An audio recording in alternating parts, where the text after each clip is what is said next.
மகாராஜம்மா curved வேறு, அங்காள பரமேஸ்வரி என்பது வேறு. ஏன்னா நீங்க கன்ஃபியூஷன் ஆகக்கூடாதுன்றதுக்காக தான், குழம்பக்கூடாதுன்றதுக்காக தான் இதை விளக்கத்துக்கு சொல்றோம். அப்ப அங்காளி, முதல்ல அங்காளி என்ற நிலைகளை நீங்கள் தெரிந்து கொள்ள வேண்டும். அந்த அங்காளி என்பது உருவமற்ற நிலை, உருவமே கிடையாது அங்காளிக்கு. அந்த அங்காளி என்ற உருவமற்ற நிலை காளி என்ற உருவமாகவும், மாரி என்ற உருவமாகவும், திரிசூலி என்ற உருவமாகவும், ஓங்காரி என்ற உருவமாகவும், ஓங்காரி என்ற உருவமாகவும், ஐந்திரி என்ற உருவமாகவும், எத்தனை நிலைகளில் இருக்கக்கூடிய உருவத்திற்கும் அங்காளி என்ற உருவமற்ற நிலை உருவ சக்திகளாகி இருக்கின்றது. தலைமையிடத்திலே இருக்கக்கூடிய இந்த அங்காளம்மன் மட்டும்தான் அங்காளம்மன். அம் என்றால் உள்ளம், காலம் என்றால் விஷம், அம் என்றால் அருளுகின்ற, அம்மன் என்றால் அருளுகின்ற அம்மன். அம் காலம் அம் அன் அங்காளம்மன். இந்த அங்காளம்மன் பாம்பு. அந்த பாம்புடைய நிலை என்று பார்க்கும்போது நீங்க எந்த தெய்வத்திற்கும் இப்படிப்பட்ட தத்துவ விளக்கங்களை கூற முடியாது. இந்த அங்காளம்மனை நினைவு கூற வேண்டும் என்பதற்காகத்தான் அம்மனுடைய மணிமகுடம் என்று சொல்லக்கூடிய அந்த கிரீடத்திற்கு மேல் 5 தலை உடைய நாகம் இருக்கின்றது. நாகம் என்றால் பாம்பு. அந்த 5 தலை பாம்புன்னு ஒரு பாம்பு இருக்குதா? நிச்சயமா இல்லை, அது ஒரு உருவகம். அப்ப 5 தலை உடைய நாகம் என்பது அந்த பெண் தெய்வத்திற்கு என்று படைக்கப்பட்ட அந்த நாகம் நிலம், நீர், தீ, ஆகாயம், காற்று, இந்த 5 நிலைகளில் இருக்கக்கூடிய பஞ்சபூதங்கள், பஞ்சபூதங்களை உருவமாக ஆக்கி வைத்திருக்கக்கூடிய ஒரு உருவம் அங்காளம்மனுடைய மணிமகுடம் என்று சொல்லக்கூடிய கிரீடத்திற்கு மேல் இருக்கின்றது. பார்த்தீங்களா? இந்த பஞ்சபூதங்களை கும்பிட வேண்டிய அவசியமில்லை. அங்காளம்மனை வணங்கினால், அங்காளம்மனை வணங்கினால் பஞ்சபூதங்களை வணங்க வேண்டிய அவசியம் இல்லை. அந்த 5 தலை உடைய நாகம் என்பது உலகத்தில் எங்குமே இல்லை. ஆக அப்படி இருக்கும்போது இது ஒரு உருவகம். அந்த உருவகத்திற்கு தங்கள் உருவத்தை அமைத்து வைத்திருக்கின்றார்கள். அந்த மணிமகுடம் என்பது என்னன்னு கேட்டா, ஒரு மனிதனுடைய ஜான் ஜான் என்று தன்னுடைய கையிலே ஜான் ஜான் என்று வைத்துக் கொண்டு வந்தால் 8 ஜான் தான் இருக்கும். நீங்களே பாத்துங்க, சின்ன குள்ள பையன் தான் குள்ள பையனுடைய கையில அதுக்குனால 8 ஜான். பெரியவங்களா இருக்கிறாங்க, 7 உயரம் இருக்கிறாங்க, அவங்கள ஜான் ஜான் போட்டாலும் 8 ஜான் தான் இருக்கும். அவங்க அவங்களுடைய கையினுடைய அளவுல 8 ஜான். ஆனால் தெய்வம் என்று படைக்கப்பட்டிருக்கக்கூடிய திருமேனியை உடைய எந்த தெய்வமாக இருந்தாலும் அந்த கிரீடம் என்று சொல்லக்கூடிய அந்த மணிமகுடம் ஒரு தான், அதுதான் 9. அந்த 9 என்ற நிலை அது மேல எண் கிடையாது. ஏன்னா அந்த அர்த்தத்தாளத்துக்கு எங்கேயுமே 9க்கு மேல நம்பர் கிடையாது. அப்ப 0 இருந்து 9 வரையில இருக்கக்கூடியது தான் அந்த பூஜ்ஜியத்திற்குள்ளே ஒரு ராஜ்யத்தை ஆளுகின்ற புரியாமலே இருக்கும் இறைவன். ஒரு பூஜ்ஜியத்துக்குள்ள ஒரு ராஜ்யத்தை அமைக்கணும்னு சொன்னா 9க்கு மேல கிடையாது. அந்த 9 என்ற நிலை கோயிலுக்கு படைக்க விட வேண்டும் என்பதற்காக வேண்டி வாஸ்து சாஸ்திரத்தில் 1, 2, 3, 4, 5, 6, 7, 8 என்ற 9 நிலைகளாக பிரித்து அந்த 5வது நிலை வலது பக்கத்திலே இருந்த 5வது நிலையும் இடது பக்கத்திலே இருந்த 5வது நிலையும் எடுத்தால் அந்த நிலை மைய பகுதியாக இருக்கக்கூடிய இடத்திலே வாயில்படியை அமைத்து கோயிலை நிர்மாணித்து வணக்கத்திற்குரிய தெய்வமாக எந்த ஒரு கோயிலாக இருந்தாலும் அந்த கோயிலுக்கு என்று படைக்கப்பட்ட தெய்வத்தினுடைய திரு மேனியை அதிலே வடிவமைத்து அந்த வடிவமைக்கும் போது பல விதமான தவறுகள் செய்து விடுகிறார்கள் ஆன்மீகர்கள். எர்த், நியூட்ரான், எலக்ட்ரான், புரோட்டான் என்பது அணு, நெகட்டிவ் பாசிட்டிவ் என்பது மின்சாரம். இந்த மின்சாரத்தில் தனித்தனியாக ஒன்றை தொட்டால் அதற்கு பவர் இல்லை, அதாவது சக்தி இல்லை. இந்த தெய்வத்தினுடைய திருமேனி என்று சொல்லக்கூடிய அந்த தெய்வத்தினுடைய உருவத்தை பூமி என்று சொல்லக்கூடிய அந்த எர்த் என்று சொல்லக்கூடிய அந்த பூமியிலே இணைக்கின்றார்கள். எப்படி இணைக்கின்றார்கள்? நம்முடைய கரண்ட் மின்சாரத்தை ஒயர் மூலம் கொண்டு வரும்போது ஷாக் அடிக்கக்கூடாது என்பதற்காக இன்சுலேஷன் டேப் என்று சொல்லக்கூடியதை போட்டு ஒட்டி இழுத்து பார்த்த பிறகு மின்சாரத்தை பயன்படுத்தும் போது மின்சாரம் வைக்கின்றது. அதே போன்று நம்முடைய சக்தியினுடைய நிலைகளில் இருக்கக்கூடிய ஒரு உருவத்தை பூமியிலே இருந்து கல்லில் வடிவமைத்து அந்த கல்லையும் பூமியும் ஒன்றாக இணைக்கக்கூடிய ஒரு நிலை என்பதுதான் அஷ்டபந்தன மெழுகு. 8 விதமான மூலிகைகளை கொண்டு அங்கே அந்த கோயிலை நிர்மாணம் செய்யக்கூடியவர்களால் இரண்டையும் இணைக்கின்றார்கள். சரி, இத்தனை உலகம் இருக்கும்போது, இத்தனை வகையான மரம், கட்ட, கல், அது இதில் இருக்கும்போது ஏன் இந்த கல்லில் மட்டும் உருவத்தை வடிவமைக்க வேண்டும்? சித்தர்க்கும் நாகர்க்கும் முக்தர்க்கும் முனிவர்க்கும் யாவர்க்கும் தாயான ஆதியான அங்காளியரே என்று சன்னு முனிவர் பாடியிருக்கக்கூடிய அந்த பாடலுடைய வழியிலே அவருக்கு எடுக்கப்படக்கூடிய அந்த உருவமானது இந்த காலத்தில் வடிவமைக்கல, சோழர்கள் காலத்தில் வடிவமைத்திருக்கின்றார்கள். அந்த சோழர்கள் காலத்திலே தான் உருவத்தை உண்டாக்கினார்கள். அந்த சோழர்களுடைய காலத்திலே தான் இந்த அங்காளம்மனை வடிவமைத்திருக்கின்றார்கள். இந்த அங்காளம்மன் மதனமுனி சித்தர் என்பவரும் தன்னுடைய பாடல் வரிகளிலே புத்தே புத்தே புலி உலகி புத்தும் சாம்பலம் மயானக்கரை சத்தே புரண்டால் போதாதோ சதுரோன் சதுர்வாணியின் சாபம் மத்தை சுமந்த மணிமன்னன் மதிசுதனார் உடன்பிறப்பே அத்தனான சோழனுக்கும் ஆதியான அங்காளியரே. இதைத்தான் என்ன சொல்றாங்க, அந்த எதுகை மோனை சீர் சந்தம் அப்படிங்கிற அத்தையானாய் சோழனுக்கு ஆதியானாய் அங்காளியரே என்று பாடும்போது உங்களுக்கு என்ன பாடுவாங்கன்னு புரியுது. ஆனால் அத்தனான சோழனுக்கு ஆதியான அங்காளியரே என்பதுதான் அந்த பாடலுடைய விளக்கம். அப்ப சோழனுடைய பாரம்பரியம் என்பது அத்தச்சோழனுடைய காலத்திலே தோன்றியிருக்கின்றது.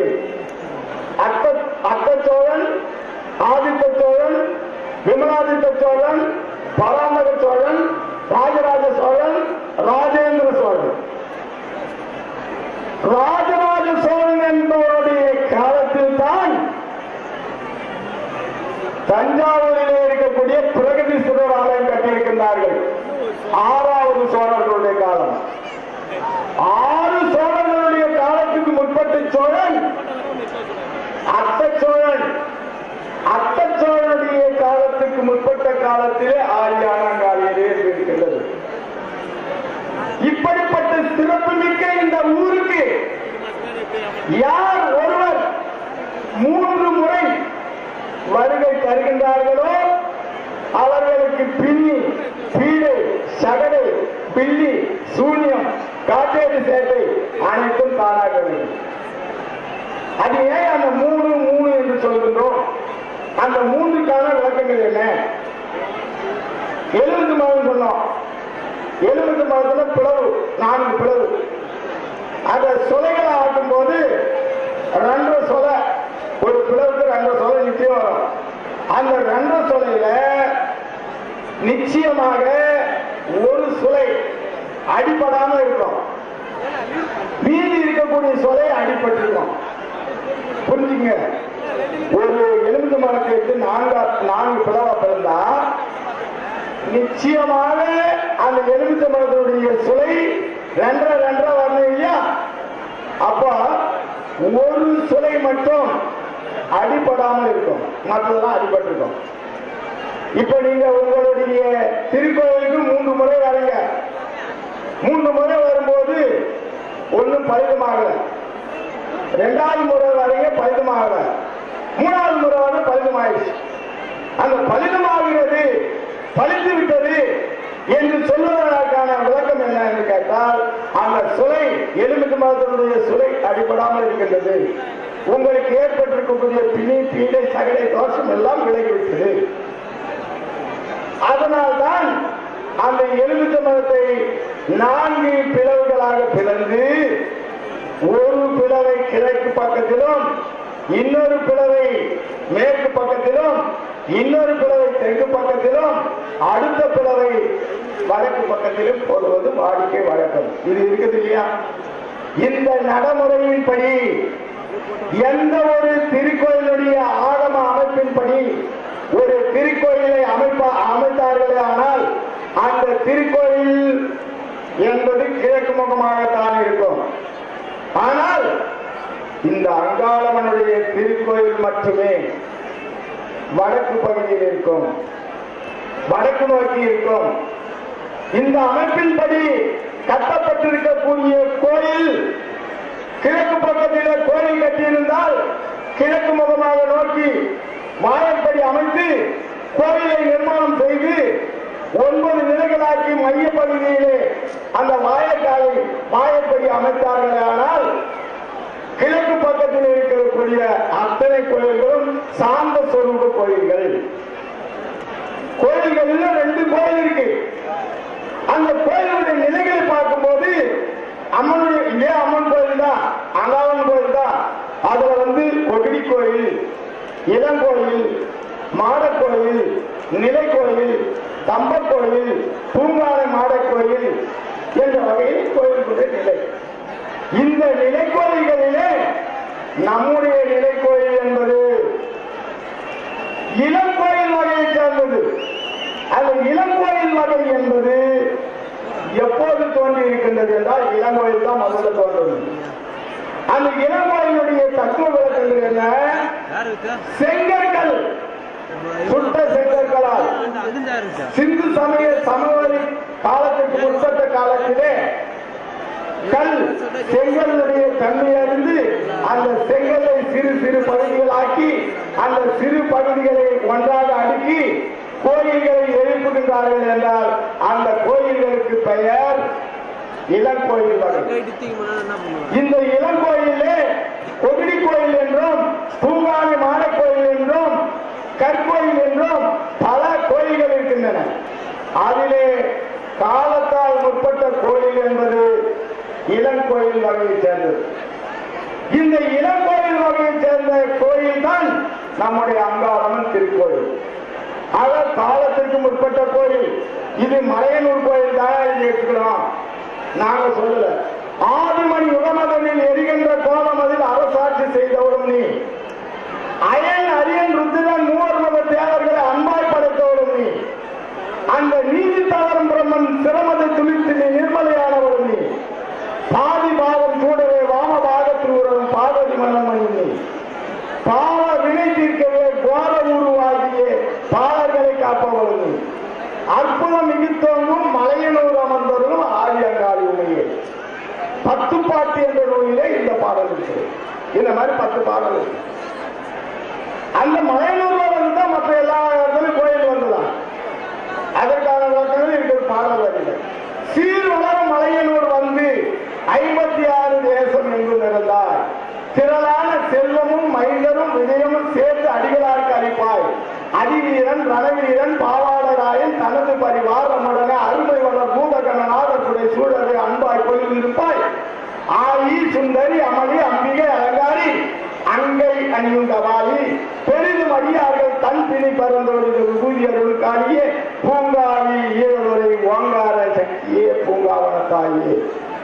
இந்த அங்காளம்மன் என்ற சாமியினுடைய உற்பவங்கள் பெயர் அழைப்புக்கு முன்பாக இந்த அம்மனுக்கு பெயர் பூங்காவனத்தாள். அந்த பூங்காவனத்தாள் என்பதற்கு முன்னாடி தண்டகாரண்யாள் என்பதற்கு முன்பாக அரண்யாணி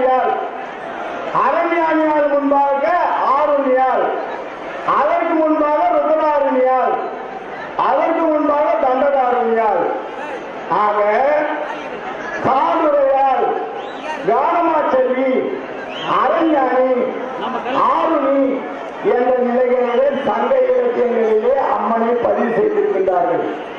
அப்ப சங்க இலக்கிய நூல்களுக்கு முன்பாக காலகட்டத்திலிருந்து அம்மன் மேல்மலையனூர் அம்மனை தான் குறிப்பிட்டிருக்கின்றார்கள். சங்க இலக்கிய நூல்களுக்கு முன்பாக வகைப்படுத்தப்பட்டிருக்கக்கூடிய இந்த அம்மன் அனைத்து நிலைகளிலும் சிவன், விஷ்ணு, பிரம்மா என்று சொல்லக்கூடிய 3 தெய்வங்களையும் படைத்த இந்த அம்மன் தான். இந்த அம்மனிடத்திலே இருந்தால் அனைத்தும் தோன்றியிருக்கின்றது. ஆண் பெண் என்ற இயக்கங்கள் தோன்றியிருக்கின்றது. 4 வகை என்று சொல்லக்கூடிய வேதங்கள் தோன்றியிருக்கின்றது. 4 விதமான தொழில்கள் தோன்றியிருக்கின்றது என்பதற்கான விளக்கத்தை பார்க்கும்போது அம்மனுடைய திரு கையினுடைய தத்துவத்தினுடைய விளக்கத்திலே வலது கையிலே இருக்கக்கூடிய சிற்றுடுக்கையில் இந்த நாட்டில் இருக்கக்கூடிய சுத நாட கீதத்தை உலகிற்கு ஒளித்து காட்டும் ஒளி உணர்வு தத்துவத்தின்படி சா நீ கா மா பா க நீ சா என்று சொல்லக்கூடிய சுரங்களை தொகுத்து ராகங்களை இசைத்து ராக மாளிகையாக்கி பாடல்களாக்கி மேலையிலே ஒழிக்கக்கூடிய இசை கருவிகளாக அந்த இசையிலே நாதத்தை வைத்து அந்த இசைக்கு தகுந்தாற் போல அந்த பாடல்களுக்கு பாடக்கூடிய பண் இசையை சேர்த்து இந்த நாட்டிலே முதலிலே இதை அமைத்தார்கள் என்றால் அது எதை வைத்திருந்தால் இந்த அங்காளம்மனுடைய தெய்வத்தினுடைய திரு மேனியிலே இருக்குதான். கத்தி என்ற நிலை, கத்தி என்பது வெட்டுதல், குத்துதல், கலைகள், நசுக்குதல், கொசுக்குதல், நான் சொல்றேன் உருவம் அனைத்து நிலைகளுடைய உருவகத்திற்கும் ஒரே உருவமாக இருப்பது அந்த கத்தி. ஏன்னா இந்த நாட்டில் ஆத்திகம் என்பது கடவுளை கும்பிடக்கூடியவர்கள், நாத்திகம் என்பது கடவுள் இல்லை என்று மறுப்பவர்கள். நாம் கடவுளை நம்பிக்கையுடன் ஏற்றுக்கொண்டவர்களாக இருந்தால் அந்த கத்தி என்பது ஒரு தெய்வத்துடைய தத்துவ வழக்கம். அந்த சிற்றுடுக்கை என்று சொல்லக்கூடிய சுரநாத கேதத்தை உலகிற்கு ஒழித்து காட்டும் ஒளி உணர்வு தத்துவம் என்பது அந்த சிற்றுடுக்கை. அது எங்கிருந்து தோன்றுகின்றது? அம்மனிடத்திலே. அங்காளம்மனுக்கு இப்ப வடிவானுக்களை நான் சொல்லிட்டேன், சோழர்கள் காலத்துக்கு முற்பட்ட காலத்துல. அப்ப அவங்கதான் இந்த தெய்வத்துக்கு திருமேனி கொடுத்திருக்கிறாங்க.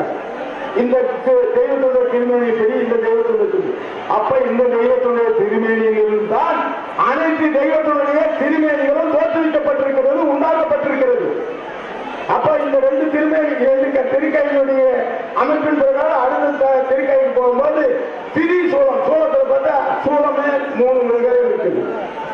அதாவது முருகப்பெருமான் கையில் இருக்கக்கூடிய சூளத்திற்கு அதுவும் சூளம் தான், ஆனா அதுக்கு பேர் வேல். இதை உன்னையே நான் படைச்சேன் அப்படின்னு சொல்லிட்டான். அதனால அவனுடைய கோப ஆலயத்துல சிவபெருமான் தன்னுடைய முழு ஆற்றலினால் ஒன்றாகி தன்னுடைய நகை நுணுகிட்டு இல்லையா, நகை இருக்குது இல்லையா, சுந்தர நகம், அப்படியே போய் பிரம்மாவுடைய சிரசை போய்விட்டான். கிழிட்டான். நம்ம தலையில கட்டுறோம் இல்லையா, இளம் தலைவர் அது மாதிரி கிழிட்டான். ஆகையினால சிவபெருமான பிரம்மகத்தி, ஒரு தலையை கிழந்ததுனால பிரம்மகத்தி, நமக்கு என்ன பிரம்மகத்தி பிடிச்சிருக்குது அப்படின்னு கேட்கிறாங்க. பிரம்மகத்தா வேற எதுவும் இல்லை ஐயா. ஒரு நாய்க்குட்டி சாவச்சியா பிரம்மகத்தி, ஒரு பூனைக்குட்டி சாவச்சியா பிரம்மகத்தி, ஒரு புழு சாவச்சியா பிரம்மகத்தி, மூட்டை பூச்சி நசுக்கிறியா பிரம்மகத்தி. அது நமக்கு அந்த சிவபெருமான பிரம்மகத்தி பிரம்மாவுடைய சிரசை கோயிலுது. இவர் போய் நேரம் பார்த்துட்டு வந்தார். அவரு சிவபெருமான் போய் பிரம்மாவுடைய சிரசை கோயிலுக்கு வந்தாரா? நாங்க சொல்லல, தேவாரம் திருவாசகம் என்ற பாடலில் மாணிக்க வாசக பெருமான் என்பவர் சொல்லியிருக்கிறார். பூமன் சிறம் கண்டி அந்தகன் கோவில் புறம் அதிகை மாமன் பரியல் ஜலம்பரன் விற்குடி மாவழிவு யமன் குறுக்கை காசினியில் தேமனும் கொண்டையில் சூடியவன் சேவகமே. வீர அட்டங்கள் செய்த சிவபெருமான் பிரம்மாவுடைய சிரசை கொய்த இடம் என்று சொல்லக்கூடிய 8 வீரட்ட தலங்களிலே திருக்கஞ்சியூர் என்ற தலத்திலே பிரம்மாவுடைய சிரசை சிவபெருமான் கிள்ளி எடுத்து விட்டார். ஆகையினால் பிரம்மகத்தி தோஷம் ஏற்பட்டுக் கொண்டது. அந்த பிரமகத்தி தோஷத்தை விளக்குவதற்காக பேயன் பித்தன் என்று ஆங்காங்கே சுடுகாடுகளும் சுற்றி அடைந்து கொண்டிருக்கின்றன. அந்த நேரத்திலே அங்காளி என்று சொல்லக்கூடிய இந்த பார்வதியானவள் அந்த பிரமுகத்தை தன்னுடைய கையில வாங்குகின்றார். ஆகையினால் இவனுக்கு பிரமுகத்தை ஏற்பட்டுள்ளது.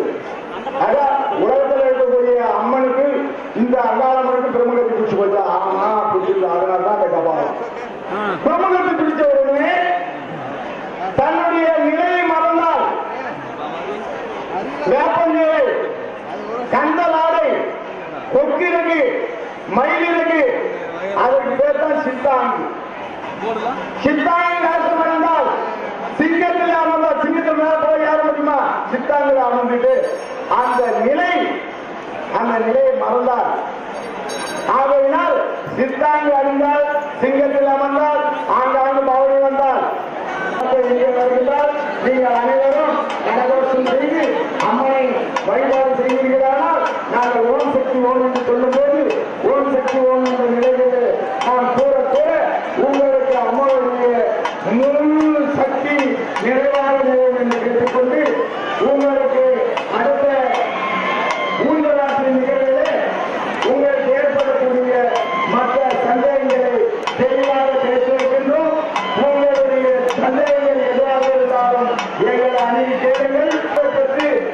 அம்மனுடைய அருளால் உங்களுக்கு ஏற்பட்டிருக்கக்கூடிய பிரிகள், பீடைகள், சகலைகள், பில்லி, வைப்பு, சூரியன், ராஜேஷ் சேர்த்து இவரை விலக்கிக் கொள்ள இந்த திருக்கோயிலுக்கு வருகை தந்திருக்கக்கூடிய உங்கள் அனைவருக்கும் இந்த கடைசி அமாவாசை என்று சொல்லக்கூடிய இந்த கை அமாவாசையில் எல்லாம் நிறைவாகட்டும் என்று கூறி உங்களுடைய சிறியவர்களுடைய சொற்களை நிறைவு செய்து நன்றி வணக்கம்.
அணி செய்திருக்கின்றோம்.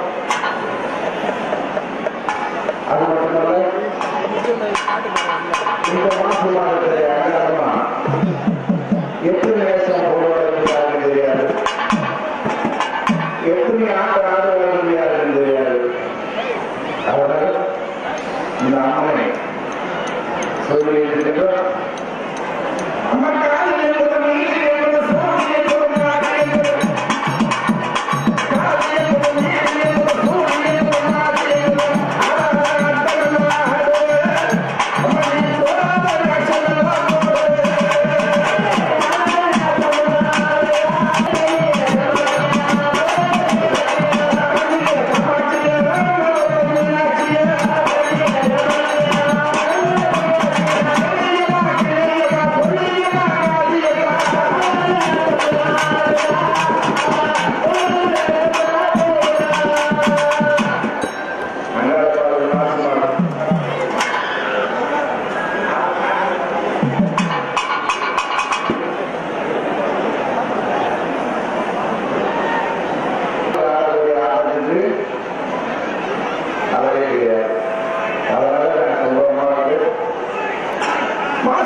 அறிக்கைப்பட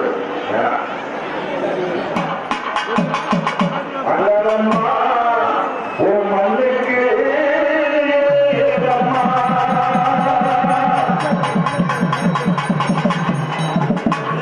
உன் சொல்லுக்கு ஏகம்மா அங்கம்மா உன் மண்ணுக்கு ஏகம்மா. 1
ஒரு ஆதரவு நமக்கு இல்லைன்னா காவல் அதிகாரிகள் ஒரு மனமான நன்றி கடவுள்